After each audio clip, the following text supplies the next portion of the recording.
예, 여러분 반갑습니다. 오늘 또 많은 분이 오셨는데요.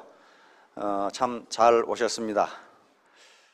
여러분들이 이제 만약에 사업을 하신다 그러면은 상대방이 어떻게 생각할 것인가, 그걸 미리 예단하지 마세요. 왜냐하면 상대방의 생각은요, 알 수가 없습니다. 알 수가 없고, 나는 나의 할 일을 하고 상대방의 반응에 따라서 거기에 답변을 하거나 대응을 하거나 설명을 하면 됩니다. 지레 예단을 해서 걱정하거나 그럴 필요가 없어요.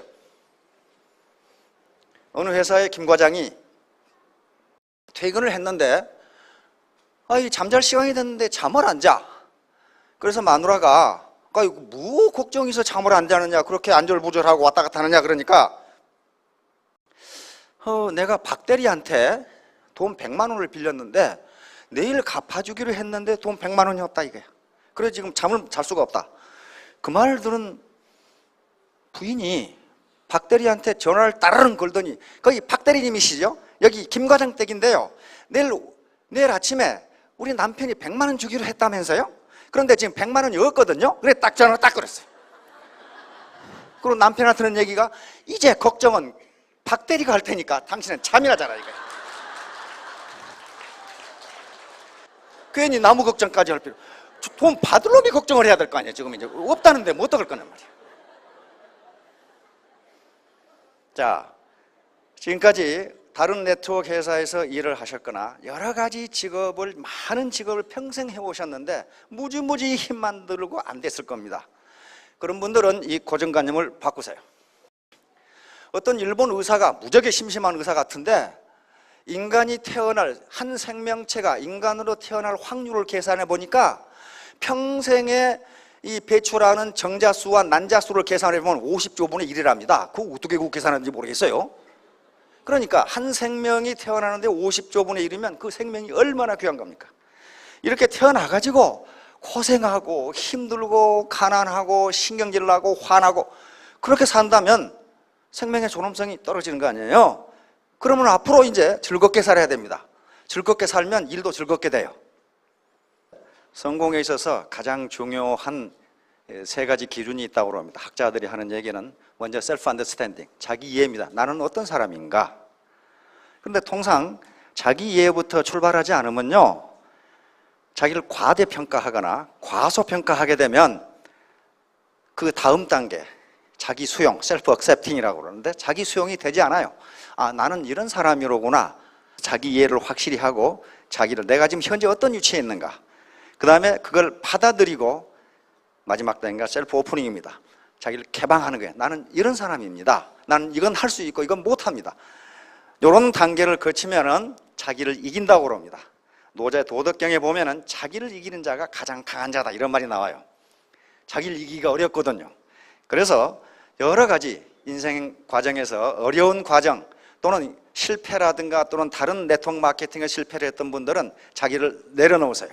자기 계급장을 띄시라고. 누가 뭐라고 하건 나는 내가 하는 일이 옳다고 생각한다고 자신을 가졌어요. 그리고 당신도 언젠가는 그렇게 생각할 것이다. 지금 선거철이 돼가지고 경제민주화 운동을 했었는데요, 경제민주화의 핵심은 저는 세 가지라고 생각합니다. 하나는 기회균등이에요. 기회균등, 무지무지 중요해요. 기회균등, 그리고 공정거래입니다. 페어 트레이드. 그리고 공정분배예요. 페어 디스트리뷰션이에요. 똑같은 일을 하는데 어떤 사람은 보험급이 적고 어떤 사람은 많고, 이건 페어 디스트리뷰션이 아니에요. 페어 트레이드, 다시 말하면 갑과 을이 있어가지고 갑이 을의 가격을 후려친다. 이건 페어 트레이드가 아니에요. 그건 시장 논리가 아니고 힘의 논리거든요. 그래서 민주화라고 하는 건 그런 게 아니거든. 기회, 시장에 접근할 수 있는 기회가 균등해야 되고, 페어 트레이드가 돼야 되고, 페어 디스트리뷰션, 요게 돼야 된단 말이에요. 근데 요게 애터미에서는 된다고 생각했어요. 여기 혹시 회원이 된다거나 사업자가 되는데 무슨 제약 조건이 있었어요? 없었잖아요. 기회균등이, 할 사람은 하고 말 사람은 말아. 기회균등이에요. 페어 트레이드, 결코 누군가가 힘센 사람이 착취한다거나 뜯어먹는다거나 그렇지는 않아요. 그리고 페어 디스트리뷰션, 자기가 공헌한 만큼 보수가 나갑니다. 반드시 공헌한 만큼 나가는 거지. 여러분들, 페어 디스트리뷰션이라는 게 열심히 일한 사람이건 적게 일한 사람이건 똑같이 주는 걸 페어 디스트리뷰션, 그건 불공정한 거예요. 공정한 것은 기여한 만큼 분배받는 게 공정한 겁니다. 지금 정규직, 비정규직 운운의 야단인데 그건 왜 하는 일은 같은데 공헌은 같은데 디스트리뷰션이 다르냐 하는 것으로부터 불공정 문제가 나온단 말이에요. 그러니까 여기에서 성공하신 분들은 공정하게 부가가치 생산에 기여한 분들이에요. 그 이성계하고 무학대사 얘기를 전에 제가 몇 번 한 적이 있습니다. 이성계가 조선왕조를 창립을 하고 창건을 하고 무학대사하고 이제 한가하게 차를 마시면서 이야기를 했습니다. 태조 이성계께서 무학대사에게 대사, 오늘은 우리 임금과 임금의 스승 왕사로서가 아니고 인간 이성계 대 무학으로서 솔직한 얘기를 한번 해봅시다. 상대가 어떻게 보이는지 한번 이야기를 해봅시다. 태조 이성계께서 뭐라고 그랬어요? 내가 무학대사를 보니 마치 돼지처럼 보이는구려 그랬단 말이에요. 그랬더니 무학대사가 껄껄 웃으면서 제가 전하를 뵙기는 부처님처럼 보입니다 그랬단 말이에요. 그러니까 태조 이성계께서 아니 나는 대사를 욕을 했는데 당신은 왜 나를 그렇게 칭찬하오? 그랬더니 돼지의 눈에는 만사가 돼지로 보이고 모든 사람이 돼지로 보이고 부처의 눈에는 모든 사람이 부처로 보입니다. 그러니까 누가 당한 거예요 지금? 이걸 패러다임이라고 그럽니다. 패러다임. 그러니까 패러다임은 세상을 보는 눈 또는 어떤 현상을 보는 눈, 그 현상을 이해하는 사고의 틀을 패러다임이라고 그래요. 그러니까 똑같은 현상인데 어떤 눈으로 보느냐, 어떤 사고의 틀로 보느냐에 따라서 그 성과가 달라져요. 접근 방법이 달라지니까 그렇단 말이에요. 우리가 자동차왕 그러면 헨리 포드를 이야기합니다. 헨리 포드 잘 아시죠? 포드 자동차의 창업자입니다. 그 양반이 T형 자동차를 안 만들었으면 지금 우리 자동차 못 타고 다녀요. 그 당시에 T형 자동차가 포드 자동차에서 나오기 전에는요, 그건 고급 귀족들, 재벌들이나 타는, 장난감으로 타는 차였어요. 그러나 포드는 그렇게 생각하지 않고 값싼 자동차를 대량으로 생산하면 노동자들도 탈 수 있을 거 아니야. 그러면 노동자가 자동차를 살려면 어떻게 된다? 노동자에게 임금을 왕창 주자. 그렇게 했단 말이에요. 노동자에게 임금을 많이 주면은 자동차를 살 수 있는 능력이 생겨서 우리 자동차 팔아주면 우리가 이익 아니냐. 맞죠? 그렇게 했어요. 그런데 T형 자동차를 만들기 위해서 간부회의를 소집했습니다. 지금보다 가격을 몇 분의 1로 다운시켜야 되면은 대량 생산을 하지 않을 수가 없죠. 그래서 A라는 간부에게 물었습니다. 그 이런 자동차를 이 값에 만들 수 있나? 그러니까 A라는 간부가 현재 기술로서는 불가능합니다 그랬단 말이에요. 그러니까 포드 그 회장이 듣고 있다가 자네 말이 맞네, 현대 기술은 못 만들지 그랬단 말이에요. B라는 간부에게 자네는 이런 자동차를 만들 수 있나? 그랬더니 네 만들 수 있습니다 그랬단 말이에요. 자네 말이 옳네 이랬단 말이에요. 그러니까 뭐 황희정승처럼, 그러니까 다른 C라는 간부가 아니 회장님 누구 말이 맞습니까? 만들 수 없다는 사람도 맞다고 그러고 만들 수 있다는 사람도 맞다고 그런다면 누가 맞습니까? 그러니까 만들 수 없다고 생각한 놈은 못 만들고 만들 수 있다고 생각한 놈은 만드니까 둘 다 맞는 거지 그랬단 말이에요. 그러니까 애터미는 여러분들에게 성공할 수 있는 기회를 제공하는 것이지 성공을 보장하지는 않습니다. 다시 말하면 성공할 수 있다고 생각하는 사람은 하고 없다고 생각하는 사람은 못해요. 그런 거 많이 봤어요 제가. 자, 그러면 성공할 수 있는지 없는지를 한번 따져봐야 될 거 아니에요? 금묵자 흙입니다. 묵은 먹묵자입니다. 어르신들 잘 아시죠? 먹묵자. 요 거물 흑자입니다. 먹을 가까이 한 놈은 검다 그 말이에요. 요건요 부현이라는 사람이 쓴 태자소부잠이라는 책에 나와 있는데 잠언입니다. 기가 막힌 말이 나와 있어요. 무릇 새와 나무는 일정한 형상이 없어 겉틀에 따라서 모나게도 되고 둥글게 된다. 나무는요 그걸 깎은 사람의 마음에 따라서 여러 가지 형태가 나와요. 새도 녹여가지고 어디에 붙느냐에 따라서 그 형태가 달라진다 그런 말이에요 지금. 또 틀을 잡아두는 도지개가 있어 도지개에 따라 습관과 성질이 길러진다. 활 휘면은 도지개로 딱 잡지요 이렇게. 그걸 도지개라 그래요. 이런 까닭으로 주사를 가까이 하면 붉은 모래입니다. 주사 인주 만드는 거. 주사를 가까이 하면 붓게 되고 먹을 가까이 하면 검게 된다. 자, 또 기가 막힌 소리가 나옵니다. 소리가 조화로우면 울림이 맞고 형태가 바르면 그림자 역시 곧다. 내가 이렇게 삐딱하게 서 있으면 내 그림자도 삐딱하게 서 있다 그런 말이에요. 내가 바르게 서 있으면 내 그림자도 밝다 그런 말이에요. 그러니까 인간은 환경에 따라서 이렇게도 되고 저렇게도 된다. 환경의 영향이 무지무지 크고 네가 어떤 마음을 갖냐에 따라서 그림자는 뭡니까? 그 성과예요. 네가 일하는 성과도 달라진다 그런 말이에요 지금. 자, 이것은 맹모 삼천지교하고 똑같습니다. 맹자 어머니가 맹자 교육을 위해서 3번 이사를 갔다. 많이 들어보셨죠? 예. 이것은 유향이라는 사람이 쓴 열여전 속에 그대로 들어있어요. 열여전 속에 요 비석도 다 들어있습니다. 다시 말하면 맹자 어머니가 맹자 아버지가 일찍 돌아가셨어요. 그래가지고 맹자 어머니가 맹자를 길렀습니다. 그런데 맨 처음에 사는 집이 공동묘지 근처였어요. 그러니까 맹자가 맨날 하는 짓이 장사 지는 일만 하고 있어. 왜냐하면 어린애 눈은 그만 보니까. 그러니까 맹자 어머니가 아이고 이곳은 내가 아들을 키우지 못되네. 그리고 이사를 갔는데 시장 근처로 갔어요. 시장 근처로 가니까 맨날 장사하는 놀이만 하고 있어요 이게. 어린애들은 그렇게 순진하죠. 그렇게 배웁니다. 그래서 맹자 어머니가 아이고 이것도 내가 아들 키우지 못되네. 그래가지고 학교 근처로 갔더니 공부하고 예법을 한 걸 매일 놀더라 그 말이에요. 그래서 아 여기가 아들을 키울 만한 곳이다. 그렇게 해서 맹자를 대학자로 만들었다는 기록이 열여전에 나와 있어요. 요 비석 요겁니다. 중국 사람들이 세워놨어요. 맹모 삼천사 이렇게 되어 있죠.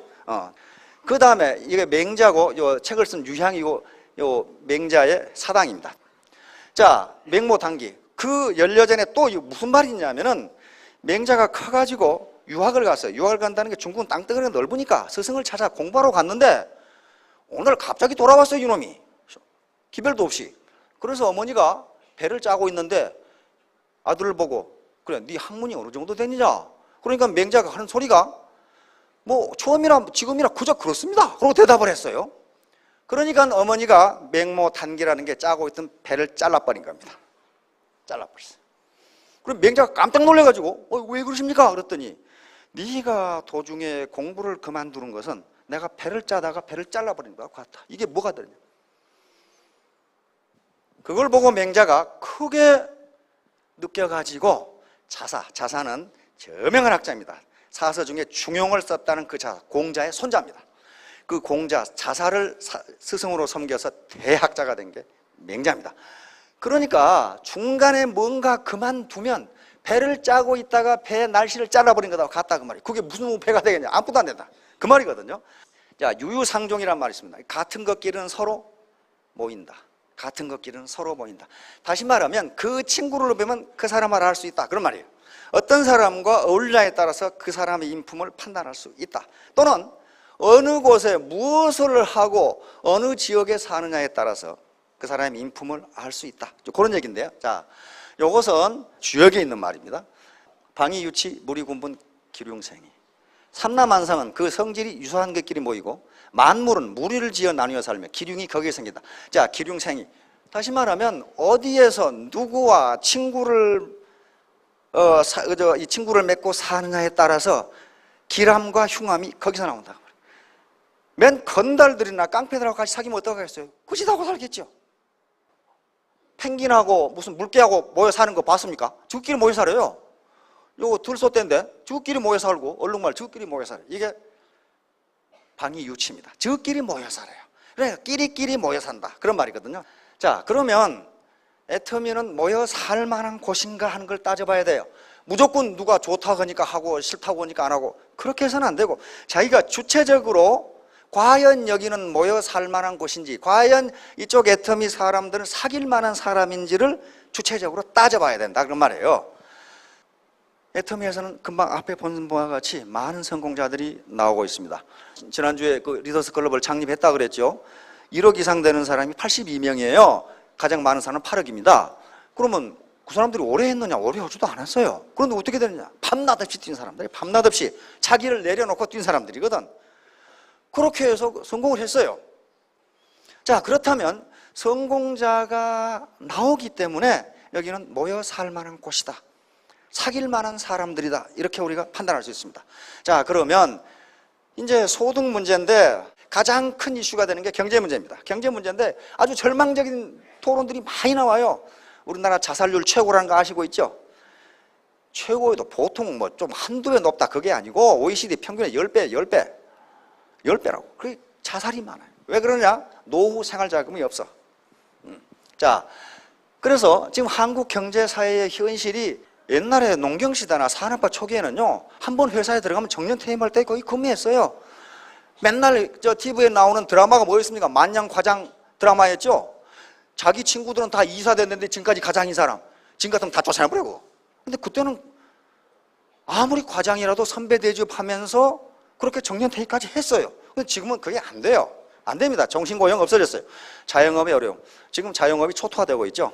SSM이라든가 대자본이 골목 상권을 점령하면서 과거에 골목에서 쌀 장사하고 연탄 장사하고 무슨 구멍가게하고 뭐 미장원하고 뭐하고 해가지고 세탁소가 해가지고 자식들 먹여 살리고 키우고 기르고 부모 봉양하고 평생 그렇게 했어요. 지금은 가게서도 안 나와. 왜? 대형마트가 생겨가지고 지금 소비자들이 다 그쪽으로 가버리거든. 그래서 자영업 가지고 살기 힘듭니다. 지금 OECD, 즉 정부에서도 크게 걱정하는 게 한국의 자영업이에요. 현재 한국의 자영업자가 580만 명으로 나와 있습니다. 이것은 OECD 평균의 2배예요. 2배. 지금 자영업자가 절반으로 줄어야 겨우 먹고 산다. 그런 말이에요, 지금. 근데 2배야, 지금. 그래서 정부 관계당국에서도 지금 대형 도산을 지금 걱정을 하고 있단 말이에요.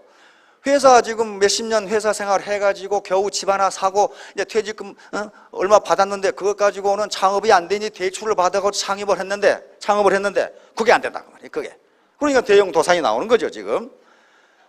이게 보통 문제가 아니에요, 지금. 자, 그다음에 워킹푸어. 워킹푸어는 일하고 있는데 현재 직업을 가지고 일하고 있는데도 가난하다. 그런 말이죠. 이게 한 10% 됩니다. 직장을 가지고 있는데 최저 생계비보다 안 된다. 그런 말이에요. 여기다 하우스푸어. 집을 샀는데 집을 담보로 대출을 받아서 아파트를 샀는데 지금 아파트 가격이 떨어져서 아파트를 팔아도 대출금이 안 된다. 그런 말이에요. 이걸 깡통주택이라고 그래요. 자, 그럼 평생 생활비를 조달해야 되는데 이건 노후 생활비뿐만 아니고 지금요, 현재 우리나라 대학생이요, 1년에 50만 명이 졸업합니다. 대학원에서 5만 명이 나와요. 그럼 55만 명이 나오죠. 55만 명이 나오는데 통계에 따르면 괜찮은 직업을 구하는 사람이 50%밖에 안 돼요. 그러니까 25만 명밖에 직업을 못 구한다 그런 말이에요. 그러면 이 25만 명 중에 그 중에서 괜찮은 직업, 큰 대기업이라든가 큰 은행이라든가 또는 외국계 은행이라든가 이 다국적 기업이라든가 여기에 취직한 사람 5만 명밖에 안 돼요. 5만 명. 그러면 55만 명 졸업해가지고 5만 명만 괜찮은 직장에 들어가고 나머지 50만 명은 알바로 하든가 무슨 뭐 인턴 하든가 또는 뭐 해외 연수 간다고 나가버렸던가 안 그러면 군대로 가버렸던가 안 그러면 저 서울대 옆에 고시촌에 들어가 앉아있던가 전부 그런 사람들이. 그러니까 이 사람들이 괜찮은 일자리를 들어가려고 하는데 괜찮은 일자리가 없다. 자, 그 다음에 이제 노후. 근데 왜 우리 노인들의 자살이 이렇게 많으냐? 노인들이 왜 자살하냐면 빈곤에서 자살한다. 이게 빈곤에서. 빈곤에서 자살 그 설문을 해보면 당신은 왜 죽고 싶으냐? 설문을 해보면 1위가 뭐가 나온지 알아요? 질병. 두 번째가 빈곤 이렇게 나와요. 근데 이 질병이라고 나온 게 빈곤이에요. 몸은 아픈데 병원에 갈 돈이 없으니까 죽어버린다. 그 말이에요, 지금. 그러니까 문제는 빈곤이다. 왜 그러냐면요. 우리는 지금 사회보장, 공적 이전이라고 그럽니다. 공적 이전이 15%밖에 되질 않습니다. 그 말은 무슨 말이냐면 지금 100만 원 받던 현직에서 근로세대에 100만 원 받던 사람이 퇴직을 하면 국가에서 나오는 그러니까 정년 퇴임을 하면 국가에서 나오는 돈은 15만 원밖에 안 된다. 그런 말이에요. 15%예요. OECD 평균은 60%입니다. 그러니까 OECD 국가는요, OECD 선진국들은 뭐 그러다 거덜났지만은 100만 원 받다가 퇴직을 해도 정년 퇴임을 해도 60만 원이 나온다 그 말이에요. 국가로부터. 그러니까 자살할 이유는 별로 없잖아요. 근데 100만 원 받다가 15만 원 받으면 어떻게 살아 그걸? 자, 그런 문제란 말이에요. 자, 그러면 이제 어떻게 사느냐? 돈을 벌고 평생 살아가는데요. 무슨 돈이 최종 목표다 그런 건 아닙니다. 돈은 중요한 수단입니다.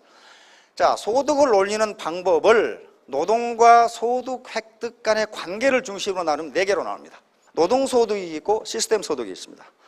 노동소득 중에 가장 전형적인 게 임금소득이에요. 회사에 취직해서 공무원, 그 다음에 어떤 공사 이런 데 취직해서 자기가 노동을 제공하고 그 대가로 임금을 받는 것, 이걸 임금소득이라고 그럽니다. 그래서 여기에는 고용주가 있고 피고용자가 있어요. 고용인이 있단 말이에요. 그런데 요것의 아주 결정적인 약점은요, 노동 공급이 중단되면 소득이 중단돼 버려요. 내가 회사에 나가다가 어떤 이유로 회사를 그만두면 공급도 중단된다, 그런 말이에요. 따라서 모든 사람들이, 거의 대부분이 자본주의 시장 경제에서 여기서 소득을 얻는데, 여기서 소득을 얻는 사람들의 희망은 뭐냐 하면은 여기서 근로세대의 소득을 얻어서 요 자본을 늘리자는 겁니다.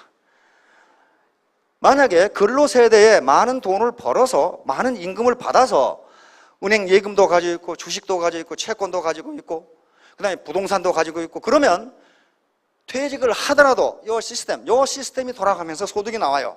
그래서 이 사람들의 소원은 저축을 해서 이걸 얻는 겁니다. 그런데 이게 많지가 않아요. 지금 많지가 않아요. 다음, 자유업과 자영업이 있습니다. 이것은 역시 노동과 소득을 교환한다는 면에서는 같은데, 이것은 고용주와 고용인이 동일인이에요. 자기가 자기를 고용하는 겁니다.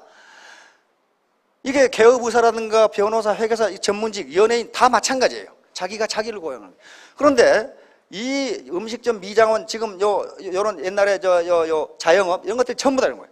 이것도 역시 노동과 소득을 맞바꾸는 형태의 소득 획득 방법이에요. 내가 미용사인데 어떤 이유로 몸이 아프다든가 어떤 이유로 그만두면 소득이 당장 제로가 된다. 내가 구멍가게를 하고 있는데 내가 못하면 소득이 제로가 된다. 다시 말하면 시간과 소득 또는 노동과 소득을 맞바꾸는 형태입니다.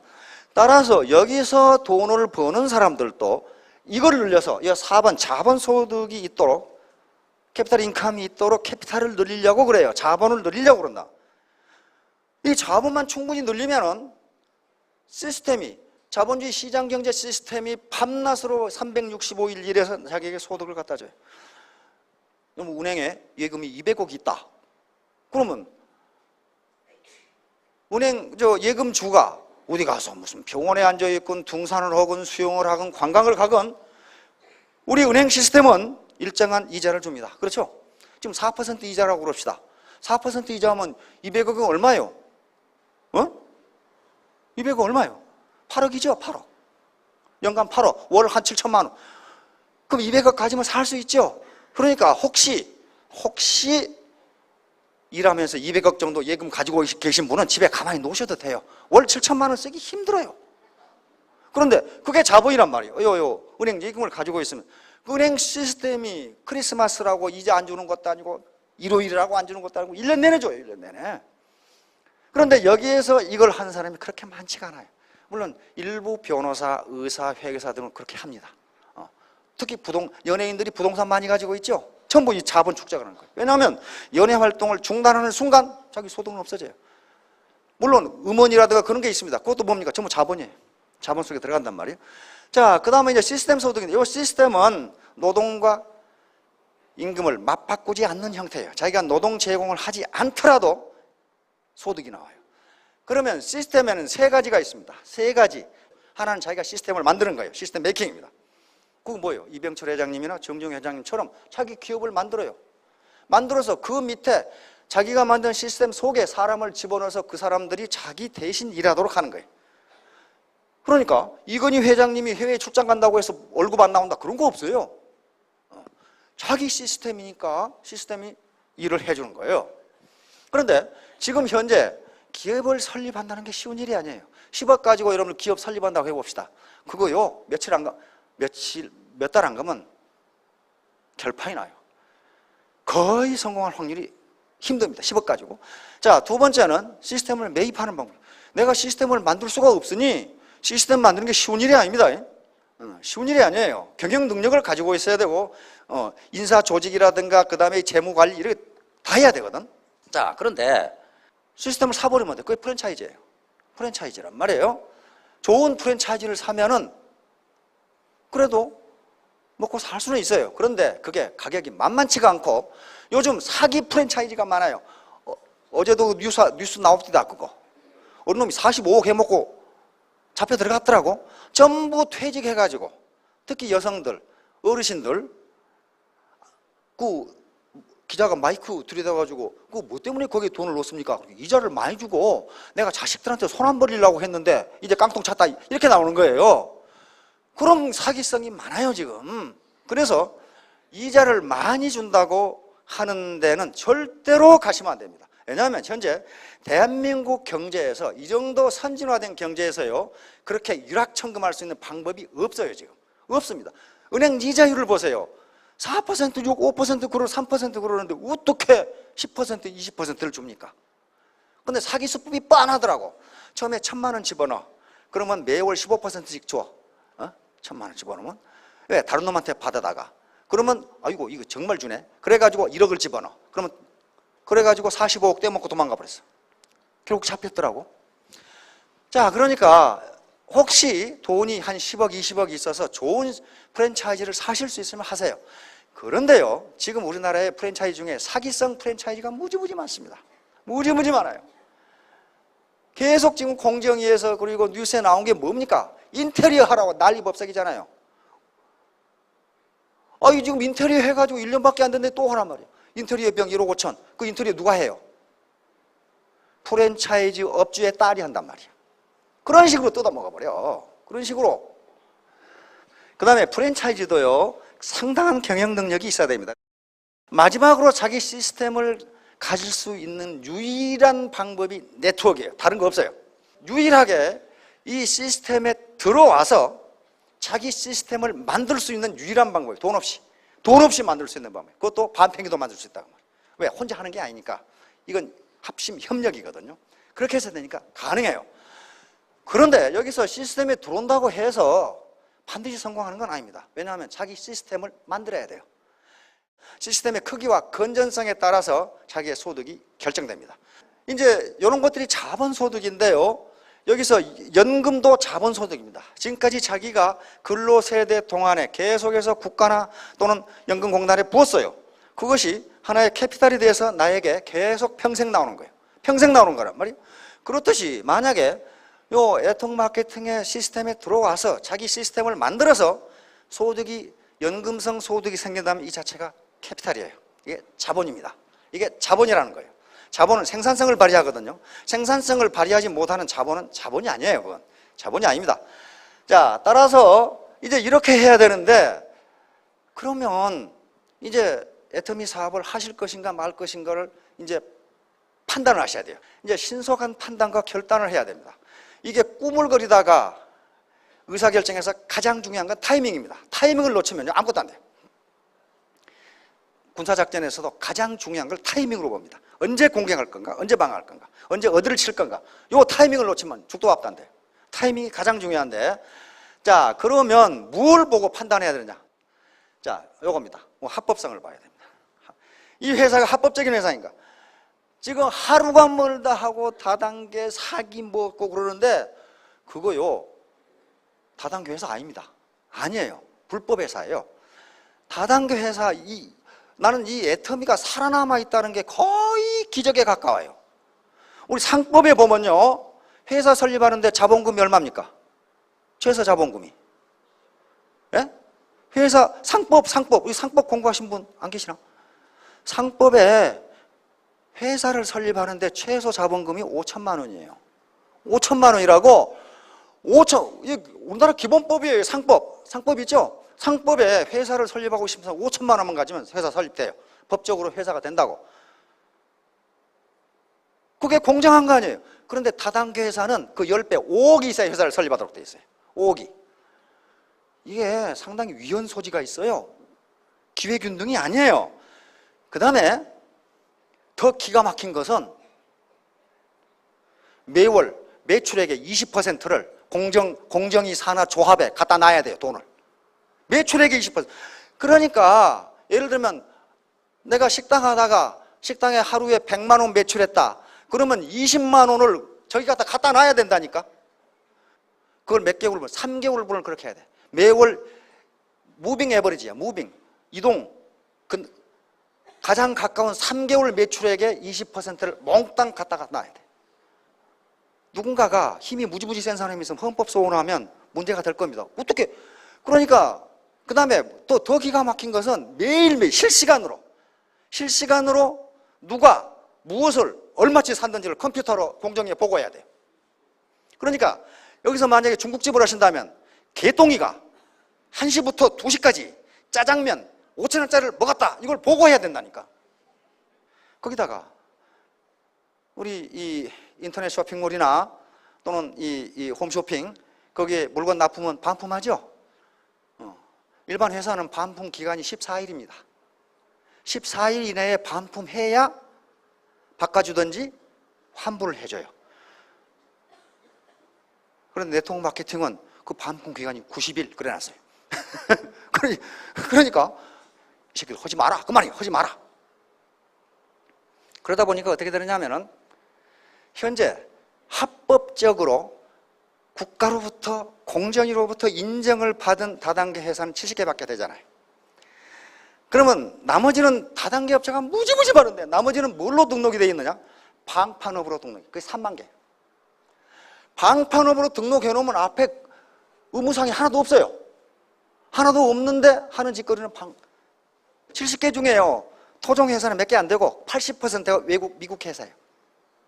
그러니까 거의 다 지금 씨가 말랐어요. 씨가 말랐고 거의 아마 사라질 위기에 처했어요. 그러니까 이게 용케 살아남아있는 거 보면 뭔가 지금 생명이 끈질기는 끈질겨요. 근데 내가 보기에 잘 안 죽을 것 같아요.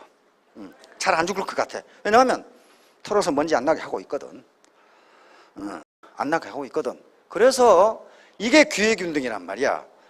이게 기회균등이에요. 왜 다른 업체는 5천만 원이면 되는데 5억이 있어야 되고, 매출의 20%를 돈을 갖다 놔야 되고, 이자 한 푼도 안 주고, 그런 것들이란 말이에요. 그런데 이게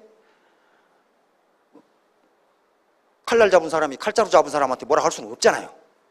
그러나 언젠가는 개선이 돼야 됩니다. 왜냐하면 그렇게 되니까 외국계 세계 회사가 이 다단계 시장의 80%를 점령하고 있어요. 점령해 버리는 거예요. 이게 2조 내지 2조 5천억 시장인데 그게 다 나가버린 거란 말이에요. 지금 뭔가 크게 각성을 해야 돼, 이게 지금. 자, 그래서 합법적인가 하는 걸 분명히 봐야 되고, 그다음에 두 번째가 도덕성입니다. 이게 도덕성은요, 합법성을 뛰어넘는 겁니다.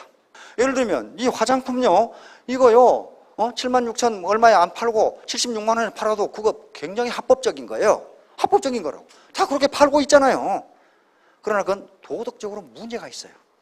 그래서 도덕적인가 하는 걸 봐야 돼요. 두 번째, 경쟁력이 있는가. 이게 무지무지 중요해요. 경쟁력은요, 가격과 품질인데, 그리고 아이템인데, 요 경쟁력이 없으면 암만 노력해도 안 돼요. 경쟁력이 있는가. 그 다음에 제품의 구성. 제품의 구성은요, 반드시 네트워크 마케팅은 소비재여야 됩니다. 내구재는요, 내구재는 되지 않아요. 바로 자석료가 망한 게 내구재이기 때문에 그래요. 자석료 한번 사가지고 무슨 몇 개월 만에 또 삽니까? 저도 그거 300만 원을 사가지고 죽을 뻔했는데, 하도 사달라고 그래가지고 그걸 버리자니 아깝고 쓰자니스럽게 없고 결국 노인당에 갖다 주고 말았는데, 그게요, 도덕적으로도 안 되고 아이템도 안 맞아요. 그게 소비재가 아니에요. 한 번 사면 몇십 년 쓰는 걸 어떻게 그걸 사고 합니까? 말이 안 되는 거죠. 다음, 보상 플랜입니다. 보상 플랜이 정의롭게 되어 있는가를 봐야 돼요. 네트워크에서는 5천만 원 이상 못 벌게 돼 있어요. 나머지는 밑으로 다 돌려주게 돼 있습니다. 나는 5천만 원 가지고 성이 안 찬다. 그러신 분은 외국회사로 가십시오. 그런데 거기는 슈퍼맨만 성공할 수 있어요. 그 사람들, 외국회사를 가만히 분석해 보면요, 거기서 성공한 분들은 다른 일을 해도 성공할 수 있는 사람들이에요. 굉장한 능력을 가진 사람들이에요. 자, 보상 플랜, 성공 가능성. 성공 가능성은 뭘로 봐야 되느냐면 성공한 사람이 있는가를 봐야 돼요. 성공한 사람이 있는가. 암만 성공 가능성이 있다고 떠들어봐도 아니, 성공한 사람이 없는데 그게 무슨 증명이 되겠어요, 그게. 지금 1억 이상만 82명이라고 그랬죠. 근데 9천만 원, 8천만 원, 7천만 원 수두룩해. 그런 사람들이 있다, 그 말이에요. 있다. 그 다음에 교육 시스템. 교육 시스템이 이게요, 세뇌 공작인지 아닌지 봐야 돼요. 세뇌 공작 당하면요, 방법이 없어요. 교육 시스템이 어떤가. 그 다음에 글로벌 진출. 요건요, 글로벌 진출인데 선진국 시장에 들어간다는 게 쉬운 일이 아닙니다. 우리나라 역사상 네트워크 마케팅 역사상 500만 불 수출을 했다. 그건 참 전무후무한 일이에요. 그리고 그 시장이 미국 시장, 일본 시장, 캐나다 시장입니다. 미국 시장은요, 세계에서 가장 싼 물건부터 가장 고급 제품까지 다 있어요. 전부 수입한단 말이에요. 인도 제품 무지무지 싸요. 중국 제품 만약에 중국 신발, 인도 신발이 안 들어오면 미국 국민의 70%가 맨발 벗고 다녀야 된다 그러죠. 그렇게 많이 들어요. 옷. 그런데 백화점에 가면 진짜 또 고급 제품 다 있어요. 그런 시장이기 때문에 가격이 싸다고도 안 되고 품질이 나쁘면 또 안 돼요. 가격이 싸면서 품질이 좋지 않으면 그 시장 안 됩니다. 일본 시장은 세계에서 가장 까다로운 시장이에요. 그게 얼마나 까다로운 사람이든지 무지무지 까다로운 사람. 거기 진출했어요. 캐나다 마찬가지. 캐나다는 땅덩어리는 넓은데 인구는 3천만 밖에, 땅덩어리 우리나라 100배가 넘죠. 100배가 넘어요. 그런데 인구는 3천만 밖에 안 되니까 굉장히 여유 있게 사는 사람들이 그 시장에 진출하는 게 쉬운 일이 아닙니다. 자, 그 다음에 고객, 국가, 사회에 대한 공헌 여부.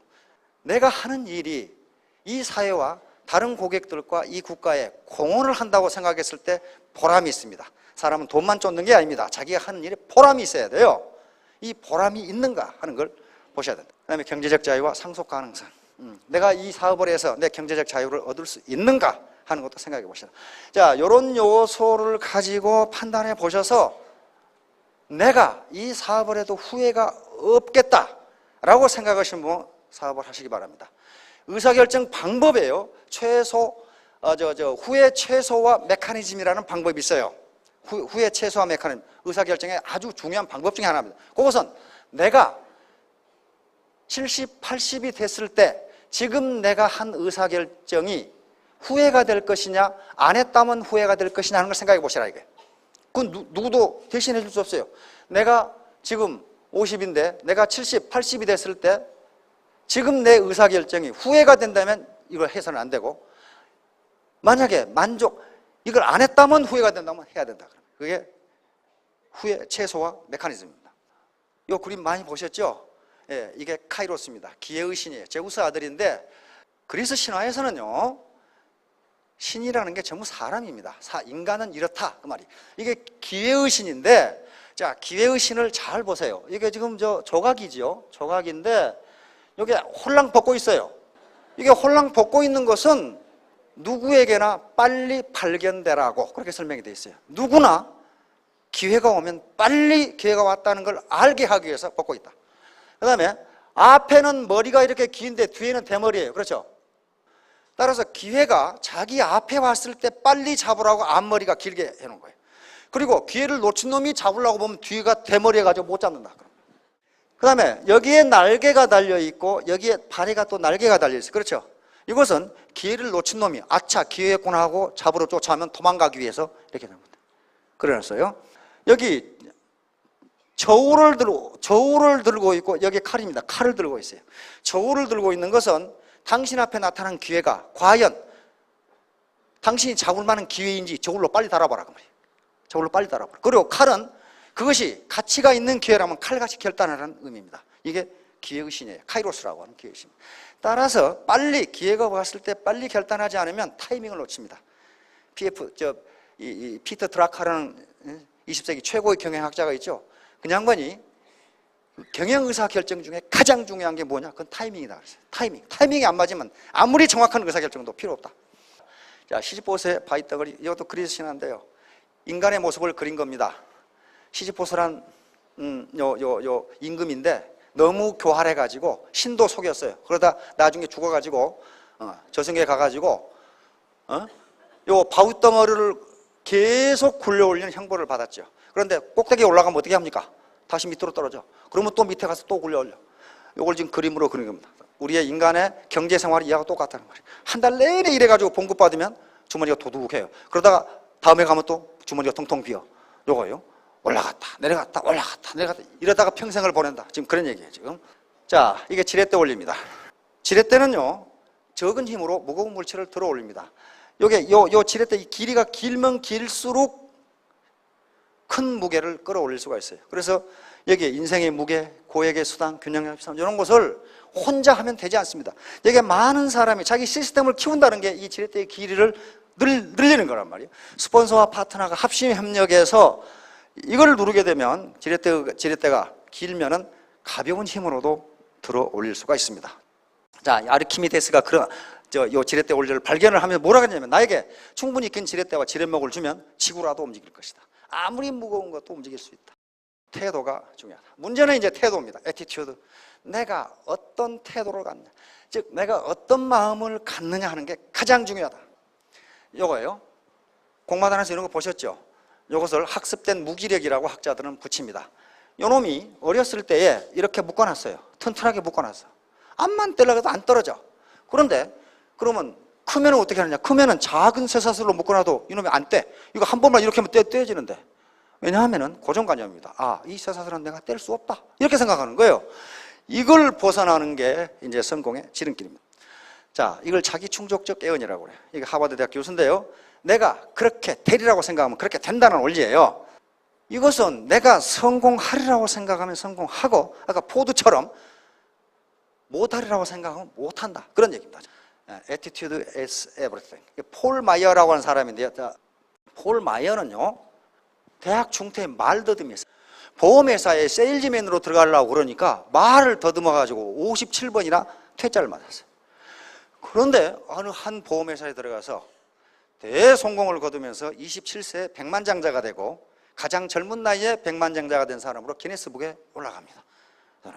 그래 놓고 이 사람이 유명한, 지금 기업을 40개나 거느리고 있는 세계 최고 부자 중에 한 사람인데요.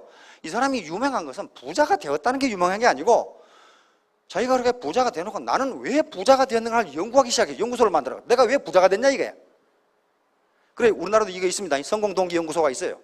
그런데 이 사람이 한 얘기예요. 당신이 무엇이든지 생생하게 상상하고, 다시 말하면 아, 나는 월천댁이다. 월천댁. 한 달에 1,000만 원 버는 아줌마를 월천댁이라 그러는데요. 그 다음에 2,000만 원 버는 아줌마를 2천댁 뭐 그런다고 그러더라고요.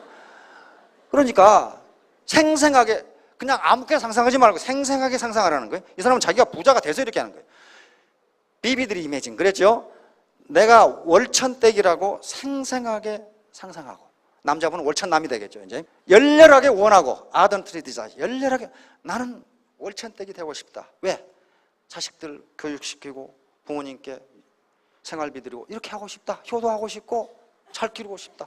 또 내 친구들에게 잘하고 싶다. 이게 뭔가 열렬하게 원하고 진정으로 믿고, sincerely believe, 나는 그렇게 분명히 된다. 이렇게 믿어야지. 될까? 그러면 안 된다는 거예요. 진정으로 믿고 열정적으로 행동으로 옮긴다. 이게 중요해요. 열정적으로. 인스디에스까지 액트오프니요. 열정적으로 행동에 옮긴다면 반드시 성공한다. 그런 말이에요. 반드시 성공한다. 자, 어떤 사람이냐, 이 사람이에요. 그래서 기자들이 물었어요. 왜 그러면 다른 사람 실패합니까? 그러니까 이 사람이 대답이에요. 인생에 실패한 사람의 90%는 진짜로 실패한 것이 아니라 그들은 다만 그만두었을 뿐이다. 그 맞는 소리 같아. 그렇죠? 그만두었을 뿐이야. 왜 실패한 게 아니라 그 말이에요. 자, 그래 놓고 산 정상에 올라가서 뭐라고 했습니까? Attitude is everything. 당신의 마음가짐, 당신이 부자가 되고 싶은지 왜 그 마음가짐이 전부다. 이렇게 시작해요. 연구해보니까 자기가 그렇더라. 그런 말이에요, 지금. 마음가짐이 전부다. 자, 에디슨도 똑같은 소리를 했어요. 에디슨은 이거 아마 세계에서 학교를 가장 적게 다닌 사람 중에 한 사람이에요. 3개월 만에 쫓겨났죠? 3개월 만에.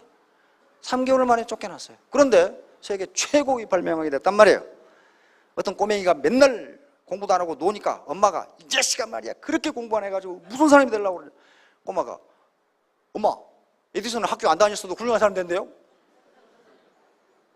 그러니까 엄마가 이놈아, 에디슨은 영어라도 잘했지. 그렇잖아요. 미국 사람이니까. 이 양반도 하는 소리가 뭐냐면 우리들의 가장 큰 약점은 포기하는 것이다. 성공하는 가장 확실한 방법은 항상 한 번 더 시도해 보는 것이다. 이 양반은 요 소리를 계속 했어요. 계속. 나는 남들이 하다가 그만둔 것으로부터 시작한다 그랬어요. 조금만 더 하면 성공하는데 그만두고 가더라는 거예요. 그럼 주워다가 또 했어요. 실제로 에디슨이 지가 최초로 창안한 건 몇 개 안 돼요. 몇 개 안 되고 전부 누가 허담한 것까지 다 했어요. 그러니까 이런 소리를 한 거예요, 지금. 마시다 고노스키 알죠? 이 양반도 초등학교 겨우 졸업했어요. 아마 졸업했던가 못했던가. 9남매 중에 막내였는데 지금 마시다 전기를 만들었죠. 이 양반은 자기 자서전에 보면 기가 막힌 소리를 해놨어요. 내가 성공한 이유는 3가지가 있다. 하나는 많이 배우지 못한 것. 이게 무슨 놈의 성공의 원인이 돼요. 2번째는 돈이 없는 거, 가난했던 거. 3번째는 이 사람 폐병 환자였어요. 몸이 약했던 것. 지금 생각해보면 세 가지가 돈이 없어, 가난한 거, 많이 못 배운 거, 몸이 약한 거, 이게 실패의 요인이지 어떻게 성공의 요인이 되란 말이에요. 이게 바로 attitude is everything. 그거다 뭐라고 설명하냐면요, 마스다 고노스케는 나는 가난했기 때문에 돈이 얼마나 귀한 것을 알았다. 그래서 돈을 함부로 쓰지 않았다. 이렇게 돼 있어요. 그거 맞잖아요. 태도를 어떻게 갖느냐. 나는 배우지 못했기 때문에 많은 사람들로부터 배우려고 노력했다. 그리고 나보다 더 많이 아는 사람을 갖다 썼다. 나는 배우지 못했으니까. 나는 그 다음에 몸이 약했다. 나는 몸이 약했기 때문에 혼자 독불장군처럼 일하지 않고 협력해서 일하려고 노력했다. 그게 내가 성공한 원인이다. 그래놨어요. 그게 뭐예요? Attitude everything. 돈이 없고 못 배우고 몸이 약한 게, 만약에 그걸 attitude, 마음가짐을 다른 데로 둔다면 어떻게 됩니까? 아이고 나는 어째서 이렇게 태어났나, 그렇게 할 거 아니에요. 자, 이거 알죠? 해리포터 조앤 롤링, 조앤 K 롤링, JK 롤링이라고 이야기합니다. 이 양반이 애를 낳아가지고 남편하고 이혼하고 어떻게 했습니까? 예, 우유값이 없었죠. 우유값이 없었는데 지금 세계 최고의 재벌이 됐습니다. 이건 몇 조의 지금 소득을 올리는 그런 재벌이 됐어요. 그러면서 하는 얘기가 뭡니까? 바닥을 치면 두려울 것, 끌 것도 없는 법이다. 다시 일어나서 나아갈 일만 남았기 때문이다. 혹시 자기가 절망적이라고 생각하신 분은 JK 롤링을 생각해 보십시오. 이 JK 롤링도요, 자기 원래 이름이 아닙니다. 아닌데, 그러니까 사람이 말이죠. 이 해리포터 시리즈를 써가지고 출판사에 갔어요. 전부 거절해. 근데 한 출판사에서, 조그만 출판사에서 오케이 했어요. 거기서 어떻게 됐겠어요? 지금 완전히 재벌이 된 거예요. 그러니까 제간에는 크다고 하는 출판사들은 무슨 놈의 여자가 말이야, 무슨 판타지를 쓰냐 말이야. 그 남자가 쓰는 거지.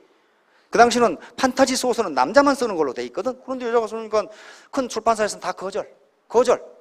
조그마한 출판사에서 우리가 출판해 주기는 하는데 이거 500권이나 팔까? 그런데 당신 이름을 바꿔야 되겠다 이 말이야. 남자 이름으로 바꾸라 이거야. 그래서 JK 그렇게 했어요. JK 롤링. JK 롤링. 그런데 대박이 터진 거야. 세계 최고의 지금 갑부가 되어버린 거죠. 자, 자신이 진짜 누구인지 보여주는 것은 능력이 아니라 선택에 달려있다. 이제 선택은 자신이 할 일입니다. 그래서 이제 환골탈태란 말은 지금까지 가지고 있었던 고정관념이라 하는 걸 완전히 벗겨버려라. 완전히 벗기고 새로 시작하시기 바랍니다. 자, 자수성가한 부자의 충고. 이거 내가 인터넷에서 봤는데 괜찮아서 내가 여기 옮겨놓은 거예요. 어떤 사람인지는 잘 모르겠어요. 왕년에 공부 좀 했다고 편한 일자리만 찾아다녀서는 안 된다. 그럼 평생 월급쟁이 신세를 멸하지 못한다. 돈은 남들이 꺼리는 일을 하는 데 따르는 보상이다. 이거 말 잘한 것 같아요. 말 잘한 것 같아. 젊은 사람들이 그저 편하고 안전한 일만 하려는 걸 보면 한심해 죽겠다. 이 사람 무지무지 부자입니다. 강남에 빌딩이 세 채라든가 그런 사람이에요. 근데 뭐 학력도 형편없어요. 초등학교 나와가지고 부자가 됐는데 가만히 보니까 손에 진흙을 묻히지 않고 돈을 벌려고 하면 월급쟁이밖에 안 되더라.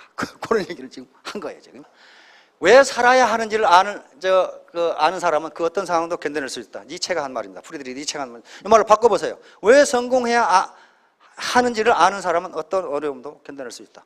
내 자식 잘 기르고 교육 잘 시켜야 될 거 아니에요. 부모의 효도하고 형제간에 우애하고 친구들하고 가깝게 지내고 이런 데는 돈이 필수적인 것은 아니지만 대단히 중요한 수단입니다. 여자친구하고 연애를 하더라도 사랑한다고 빈말로 맨날 하면 헤어져요. 라면이라도 하나 사주면서 그따구 소리를 해야 된다. 라면도 밥 먹으러 갔는데 맨날 여자친구 보고 돈 내라고 그러고 그게 되겠냐 말이야. 그거 안 돼요. 중요한 필사즉생 필생즉생. 이순신 장군이 하신 말씀이죠. 죽기를 작정하면 반드시 내가 죽겠다고 하면 살고 요행이 살겠다고 그러면 반드시 죽는다. 내가 내 손에 진흙을 묻히고 계급장을 떼고 바닥에 계서 다시 말하면 현재 작은 자존심을 잠깐 벽장 속에 넣어놓고 3년 뒤에 내가 월천댁 월천남 또는 이천댁 이천남이 돼가지고 더 큰 자존심을 이루겠다. 그렇게 생각하셔야 됩니다. 정신만 똑바로 차리면 돼요. 정신 안 차리면 폐가 망신하는 경우가 있습니다. 어떤 카지노에 이 주사위를 던져서 돈 따먹기를 하는 카지노에 한 8등신 묘령의 아가씨가 턱 나타나서 저도 할게요 하고 $1,000를 턱 베팅을 하고 하니까 딜러가 주사위 2개를 턱 줬습니다. 그러니까 이 묘령의 아가씨가 저는 편안한 자세로 던질래요. 그러면서 옷을 할랑할랑 벗더니 알몸이 됐어요. 아주 편안한 자세죠. 그래가지고 얍 하고 주사위를 던지고 아 맞았다 하고 팔짝팔짝 뛰면서 주사위와 옷과 돈을 들고 유유히 걸어 나갔어요. 한참 있다가 정신이 난 딜러가 혹시 주사위 숫자를 보신 분 계십니까? 이 남자들이 도박하는 판에 주사위 숫자는 안 보고 도대체 뭘 받는지를 말이죠. 이렇게 정신 안 차리면 돈 다 잃는다 그 말이에요 지금. 예. 자, 제가 결론적으로 애터미는 여러분들의 성공을 보장할 수 있는 환경을 제공합니다. 그러나 성공 그 자체를 보장하지는 않습니다. 성공할 수 있는 기회를 제공하는 것이란 말이에요. 그래서 할 것인가 말 것인가, 이 제품을 쓸 것인가 말 것인가는 자기가 주체적으로 판단하시는 문제고, 누구의 권유, 하라고 해서 하고 하지 말라고 해서 안 하고, 그건 자기 주체성이 없는 겁니다. 자, 모두 올바른 결심을 하셔서 모두 성공하시기 바랍니다. 감사합니다.